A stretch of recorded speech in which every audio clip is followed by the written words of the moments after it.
Just a quick refresher video on different poetic forms and devices. We're not going to be looking at any specific poems, although I will mention a few just for reference. This is just to get you to remember the different forms and devices and the differences between them. So, poetic forms. Forms are the physical structure of the poem. So, the length of lines, even the number of lines, their rhythms, and their system of rhymes, if they have any. So not all forms are going to appear in your exams, and not all poems will follow a specific form. But you need to at least mention how many lines, stanzas, rhyme schemes, etc. that the poem has. So the following forms are the ones that you most need to know, which are the ones that are most likely to appear in your poems or in your exam. Right, sonnet. There are two main things that appear in all types of sonnets. So whatever kind of sonnet you have, they will have 14 lines and they will always have iambic pentameter. So 5 stressed and 5 unstressed syllables per line.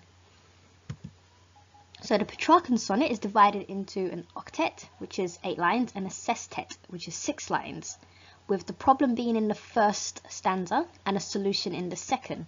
It also has an ABBA, CDE, CDE rhyme scheme. Whereas the Shakespearean sonnet is a single stanza and has an alternating rhyme scheme with a rhyming couplet at the end. However, each poet can make changes to the rhyme scheme to suit their own needs and purposes. So remember that if you can point out that it's a sonnet, but the rhyme scheme doesn't match what you know for either a Petrarchan or Shakespearean sonnet, mention it. So an example of that is Ozymandias by Percy Shelley. Right, an ode is a lyric poem, typically in the form of an address to a particular subject, so to a particular person. It has a varied or irregular meter, used a lot by the Romantic poets. So Romanticism is a type of poetry that originated in the early 1800s.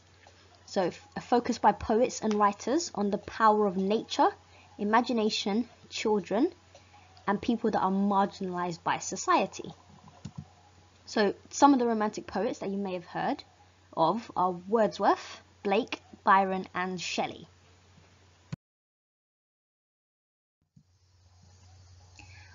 Ballad is a poem narrating a story in short stanzas. So it's written in quatrains, so stanzas of 4 lines each. It could be 4 stanzas, it could be 8 stanzas, but it will be written in quatrain. And it uses iambic quatrameter, so that's 4 stressed and 4 unstressed.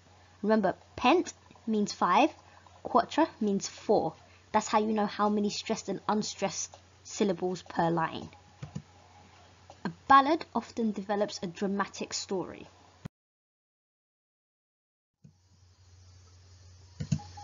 So, dramatic monologue is a poem written in the form of a speech of an individual character. It compresses into a single scene a sense of the speaker's history and psychological character. So they want you to learn a lot about the speaker from what's happening in this dramatic monologue. So an example is My Last Duchess by Robert Browning. If you've not read it, I advise you to read it because it's a very good example of dramatic monologue.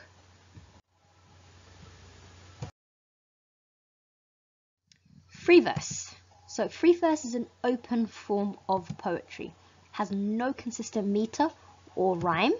So this style of poem allows for more freedom in expressing the poet's points, as there are no restrictions to rhyme or meter. So an example of that is Sing Song by Daljit Nagra, which appeared in last summer's 2018 exam for those who did love and relationship. So a frequently asked question that I get is, what is the difference between form and structure? So form is the lines, the rhythm, and number of stanzas, and the structure is the way it is set up and how it develops. So what happens in the first stanza and what happens in the second. Remember I said in the Petrarchan sonnet, there's a problem and then a solution. That is the structure, and the form of the poem is the Petrarchan sonnet. Poetic devices. There's a lot of linguistic features or devices, whatever you want to call them, characteristics even, or techniques, that are used in nearly all types of writing. So the obvious ones: alliteration, simile, metaphor, rhetorical questions, repetition, oxymoron, onomatopoeia, personification, hyperbole, and prophetic fallacy. These are used in all types of literature, including poetry. However, there are specific techniques that can only be used in poetry that you need to be aware of. First one is enjambment. So that's the continuation from one line of verse into the next line.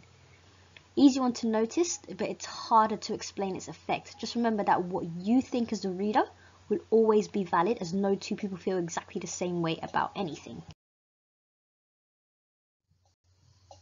Rhyme.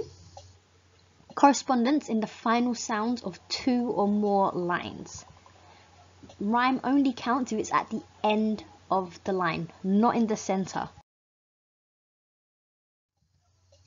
Rhythm.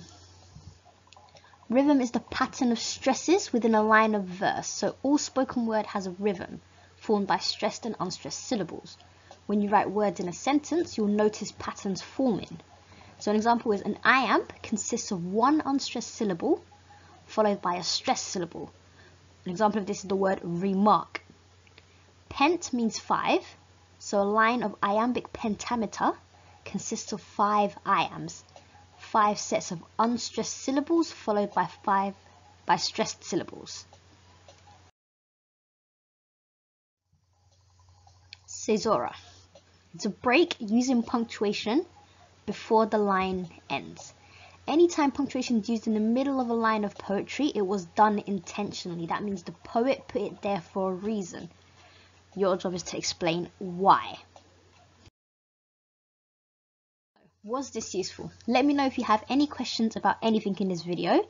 Comment below for any other further video requests, and I'd appreciate if you share, like, and subscribe to the channel. Until next time.